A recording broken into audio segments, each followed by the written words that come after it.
نبوت کا 5واں سال تھا. قریش کی مخالفت کی انتہا ہو چکی تھی.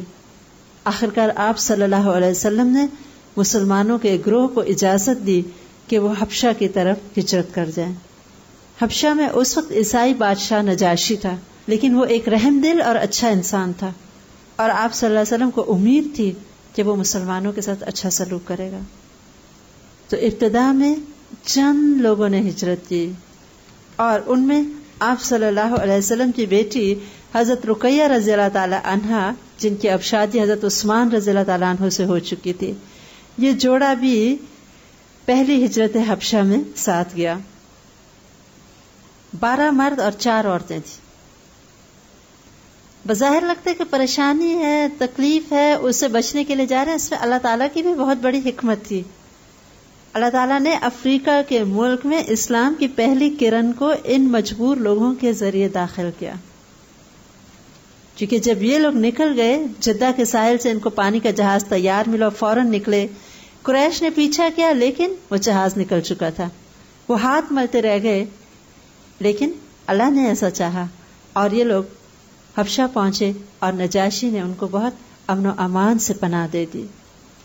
پھر اور مصائب اور مصیبتیں جب شروع ہوئیں تو دوسری ہجرت حبشہ ہوئی. اب مزید کچھ اور لوگ گئے، اور ان میں 83 یا 84 مرد، 18 یا 19 عورتیں تھیں. اب کی بار قریش نے سوچا کہ یہ تو بہت خطرناک ہے، ان کو تو پناہ مل گئی ہے، یہ تو وہاں پہ جا کے اپنا کام کریں گے، دین کو پھیلائیں گے، اور وہ مشن جس کو ہم روکنے کی پوری کوشش مکہ میں کر رہے ہیں، یہ تو مشن دوسرے ملک میں چلنا شروع ہو جائے گا، پھیلنا شروع ہو جائے گا. لہذا انہوں نے بہت پلاننگ سے آپس میں مشورے کیے، اور چند بڑے سمجھدار، عقل مند اور بہترین بات کرنے والے لوگوں کو چن کے ایک وفد تیار کیا گیا. بہت قیمتی تحائف اس وفد نے لیے، اور انہوں نے حبشہ پہنچ کے پہلے وہاں کے پادریوں سے ملاقات کی. کیونکہ آپ جانتے ہیں کہ عیسائیت میں چرچ جو تھا کچھ عرصہ پہلے تک بہت ایک انفلوئنس رکھتا تھا حکومت پہ، اور یہ لوگ بڑے سمجھدار تھے. قریش کے لوگ تو آپ دیکھیں نا، خاندان ہی ان کا پیچھے سے عقل مند لوگوں کا تھا، اور ان کو بہت زیادہ ڈپلومیٹک ریلیشنز اچھی طرح سے قائم کرنے کا ایک تجربہ تھا. جیسے آپ نے ہاشم کا بھی دیکھا، جیسے مختلف شاہوں سے معاہدے کیے ہوئے تھے، اپنے تجارتی قافلوں کے لیے امن کے پروانے لیے ہوئے تھے. They knew how to deal with the foreign people.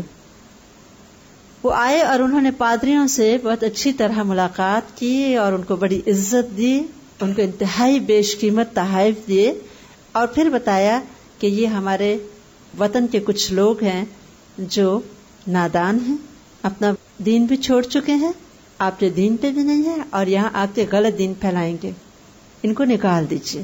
ہم اس لیے آئے ہیں، آپ انہیں واپس کریں، ہمارے ساتھ یہ جائیں، اور آپ لوگ مل کے ہمارے ساتھ اپنے بادشاہ کو راضی کریں اس بات پہ. یعنی پہلے اپنے آپ کو انہوں نے مستحکم کیا، پادریوں کی سب کی رائے عامہ اپنے لیے ہموار کر لی، اور پھر اگلے دن بادشاہ کے دربار میں گئے اور نجاشی کو وہی بات کی کہ یہ تو ایسے ہیں نوجوان جو ہمارے ملک سے بھاگ آئے ہیں، انہوں نے اپنی قوم کا دین بھی چھوڑ دیا، آپ کے دین پہ بھی داخل نہیں ہے، اور ایک نیا ہی دین ایجاد کر لیا ہے. بادشاہ کو انہوں نے بھڑکایا، اور پادریوں کی بھی رائے ان کے ہم نوا ہو گئی. لیکن نجاشی ایک عقل مند انسان تھا، اس نے یک طرفہ فیصلہ نہ کیا، بلکہ مسلمانوں کو موقع دیا کہ وہ آئیں اور اپنا موقف بھی بیان کریں.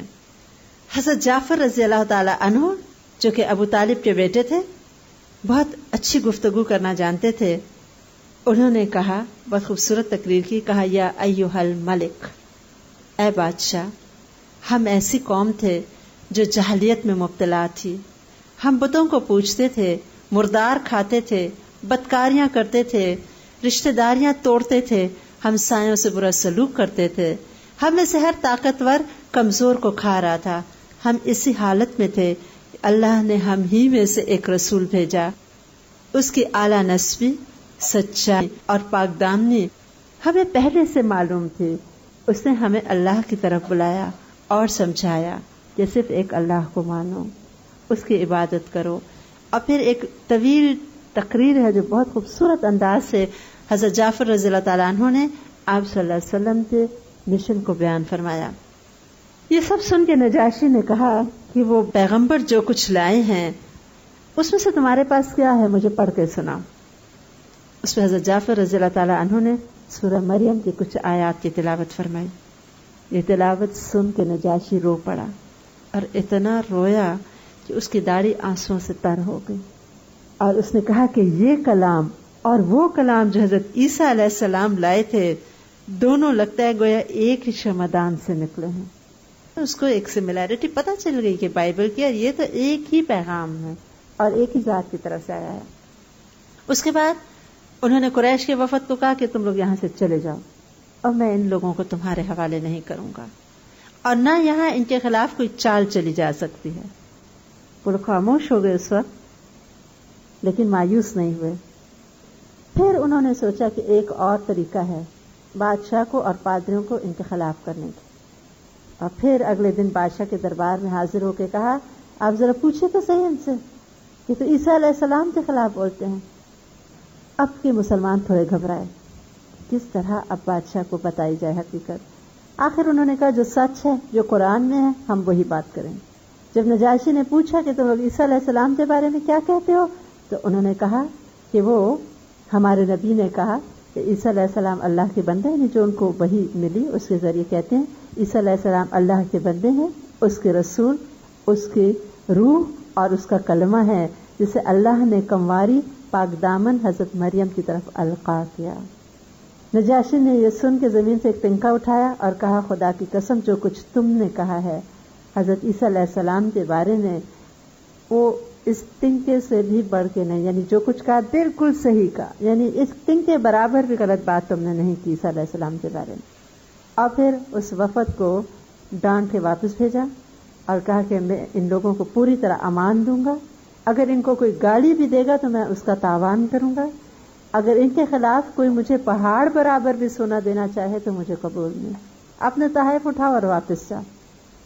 اور حضرت سلمان رضی اللہ تعالیٰ عنہ جو کہ اس وقت وہاں تھیں، وہ فرماتی تھیں کہ بہت بے آبرو ہو کے یہ لوگ اپنے تحائف لے کے وہاں سے لوٹ گئے. دوسری طرف اہل مکہ اپنی پوری کوشش کر رہے تھے آپ صلی اللہ علیہ وسلم کا راستہ روکنے کی. چچا ابو طالب کے پاس گئے، چونکہ چچا ابو طالب ایک بھرپور شیلٹر تھا آپ صلی اللہ علیہ وسلم کو، اور وہ ایک سردار تھے، اس لیے قریش مکہ کی جرت نہ تھی کہ اس سے زیادہ آپ کو تنگ کیا جائے. ابو طالب کے پاس آتے اور طرح طرح کے مطالبے کرتے، کبھی ناراض ہوتے، کبھی دھمکیاں دیتے، اپنے بھتیجے کو روکو. ایک مرتبہ آئے تو چچا ابو طالب نے نرمی سے ان کو سمجھایا، لوٹا دیا.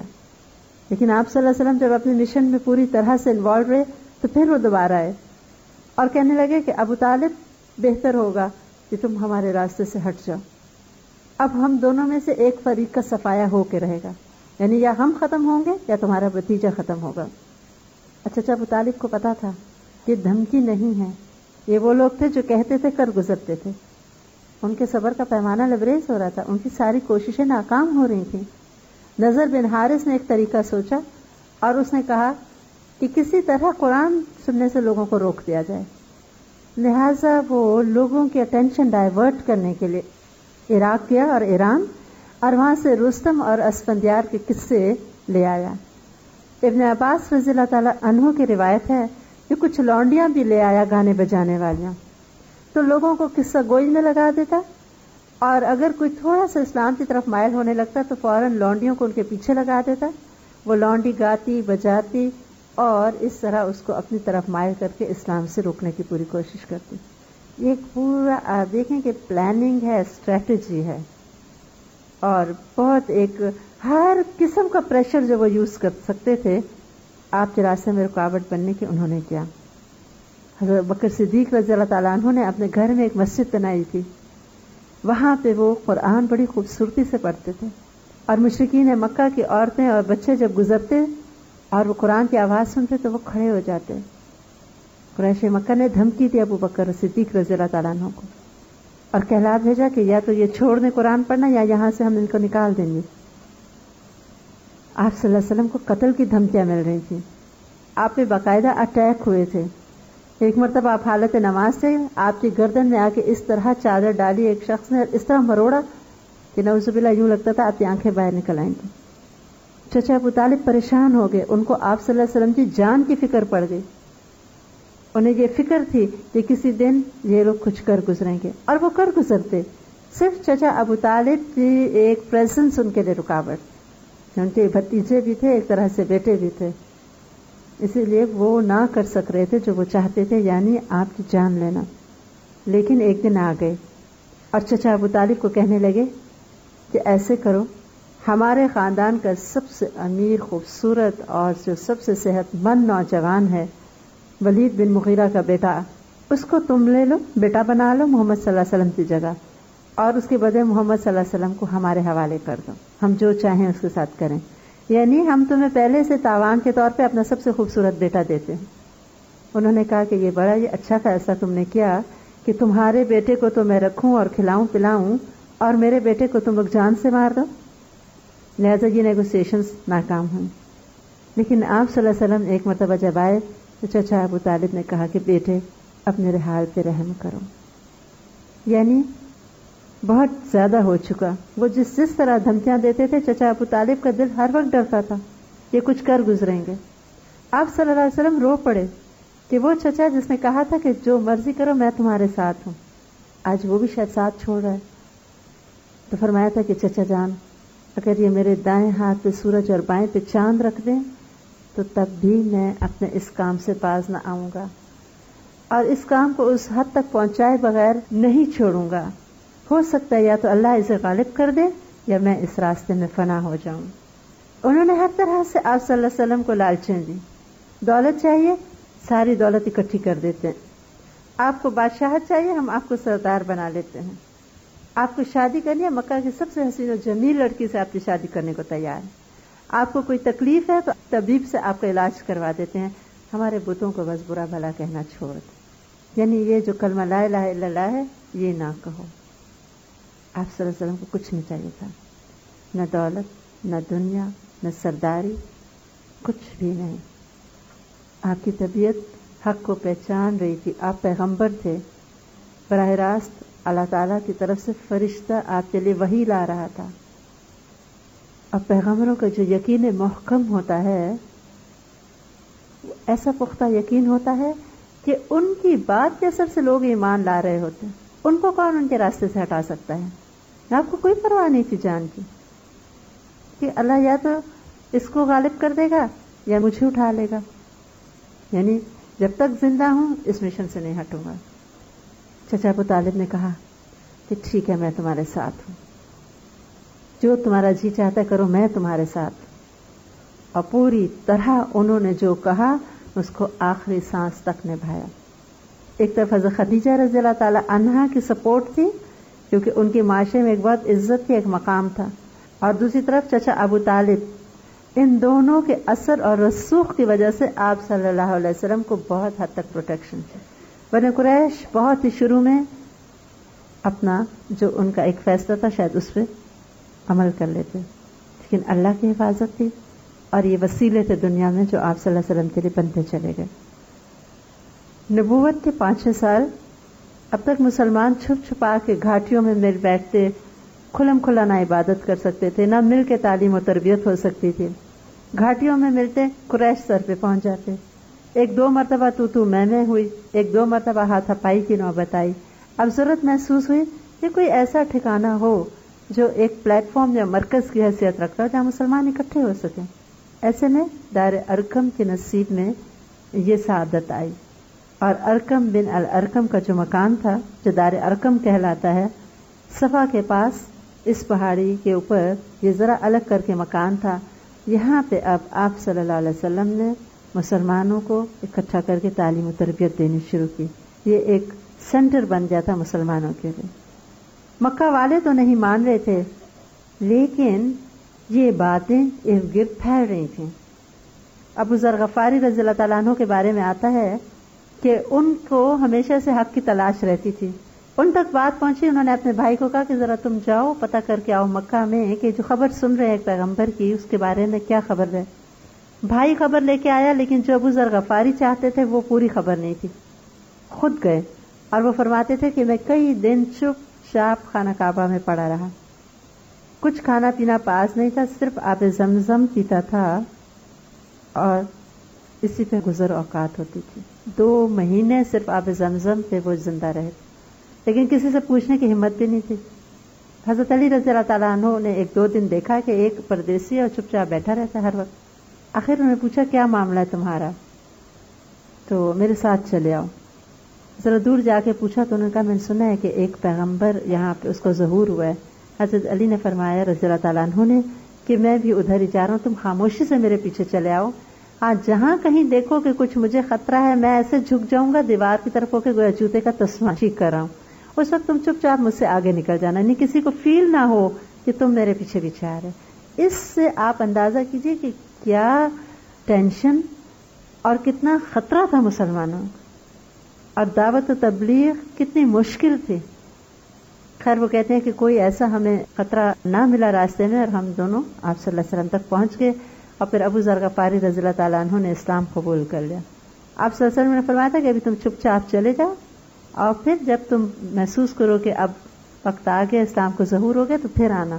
لیکن وہ کہنے لگے نہیں میں تو اپنے ایمان کا اظہار کروں گا، اور اگلے دن خانہ کعبہ میں جا کے زور زور سے کہا کہ میں تو اسلام لے آیا۔ سارے لوگوں نے مل کے ان کو مارنا شروع کر دیا، اور اتنا مارا کہ کہتے ہیں میں بے ہوش ہو کے گر گیا۔ ان کو بچانے والے حضرت عباس رضی اللہ تعالیٰ عنہ، انہوں نے آ کے ڈانٹا ڈپٹا اپنے لوگوں کو اور کہا کہ اس کو مارے، تم لوگ کو پتہ ہے تمہاری تجارتی شاہراہ جو ہے قبیلہ غفار کے آگے سے ہو کے گزرتی ہے، اس کو کچھ کیا تو کل کو تمہارا تجارتی قافلہ کیا آرام سے گزر سکے گا اس قبیلے کے آگے؟ تو وہ دھمکی کارگر ثابت ہوئی، انہوں نے مارنا چھوڑا۔ پھر اگلے دن پھر یہی ہوا، پھر حضرت عباس رضی اللہ تعالیٰ عنہ نے ان کو بچایا۔ یعنی کوئی سننے کو تیار نہیں تھا کہ کوئی انسان مسلمان ہو جائے۔ ادھر ہجرت حبشہ والوں کو جو حبشہ جا چکے تھے یہ خبر ملی کہ مکہ والے سارے مسلمان ہو گئے۔ ہوا یہ کہ آپ صلی اللہ علیہ وسلم ایک دن خانہ کعبہ میں سورہ النجم کی تلاوت فرما رہے تھے، اور وہ سب لوگ جو اگرچہ مخالفین تھے، قرآن پاک کا اثر اور آپ صلی اللہ علیہ وسلم کی جو آواز میں تاثیر تھی قرآن پڑھتے ہوئے وہ ایسی تھی کہ وہ چپ چاپ سنتے رہے، حتیٰ کہ آپ صلی اللہ علیہ وسلم جب آیت سجدہ پہ پہنچے اور آپ نے سجدہ فرمایا تلاوت کا تو سارے کے سارے بے اختیار سجدے میں گر گئے۔ یہ خبر حبشہ والوں کو ملی اور افواہ یہ پھیل گئی کہ سب لوگ مسلمان ہو گئے، سب خوشی خوشی واپس آ گئے۔ مکہ کے قریب آ کے پتہ چلا کہ یہ خبر تو غلط تھی، لیکن اب کچھ لوگوں نے واپس جانا پسند نہ کیا، جن میں حضرت عثمان رضی اللہ تعالیٰ عنہ اور حضرت رقیہ رضی اللہ تعالیٰ عنہا بھی شامل ہیں۔ نبوت کا 6واں سال اس لحاظ سے بہت اہم ہے کہ اللہ تعالیٰ نے حضرت حمزہ رضی اللہ تعالیٰ عنہ اور حضرت عمر رضی اللہ تعالیٰ عنہ کو اسلام قبول کرنے کا شرف بخشا۔ ہوا یہ کہ ایک دن آپ صلی اللہ علیہ وسلم حرم میں تھے، ابو جہل نے آپ صلی اللہ علیہ وسلم سے بہت زیادہ بدتمیزی کی اور انتہائی بےہودہ گالی دی۔ ایسے میں حضرت حمزہ رضی اللہ تعالیٰ عنہ کی لونڈی کھڑی دیکھ رہی تھی۔ حضرت حمزہ رضی اللہ تعالیٰ عنہ شام کو شکار کر کے لوٹے تو لونڈی نے بتایا کہ آپ کے جو ہیں بھتیجے ان کے ساتھ ابو جہل نے یہ کیا۔ یہ سن کے حضرت حمزہ غصے سے بے قابو ہو گئے اور زور سے آ کے ابو جہل کو اپنی کمان سے مارا اور کہا تو نے میرے بھتیجے کو یہ کہا ہے؟ لو سنو، میں بھی اب اپنے اس بھتیجے کا دین قبول کرتا ہوں، اور اسلام قبول کرنے کا اعلان کر دیا۔ اور پھر آپ صلی اللہ علیہ وسلم کے پاس تشریف لائے، چچا تھے نا، اور دودھ شریک بھائی بھی تھے، اور پھر اسلام قبول کر لیا۔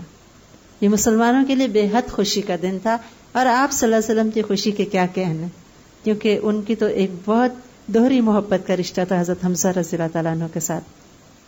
3 دن کے بعد اس واقعے کے حضرت عمر رضی اللہ تعالیٰ عنہ نے ارادہ کیا کہ آپ صلی اللہ علیہ وسلم کو نعوذ باللہ قتل کر لیں۔ یہ تلوار لے کے چلے، راستے میں پتہ چلا کہ بہن اور بہنوئی مسلمان ہو چکے ہیں، پلٹ کے آئے، بہن سورۃ طٰہٰ کی آیات حضرت خباب بن ارت رضی اللہ تعالیٰ عنہ سے سیکھ رہی تھیں۔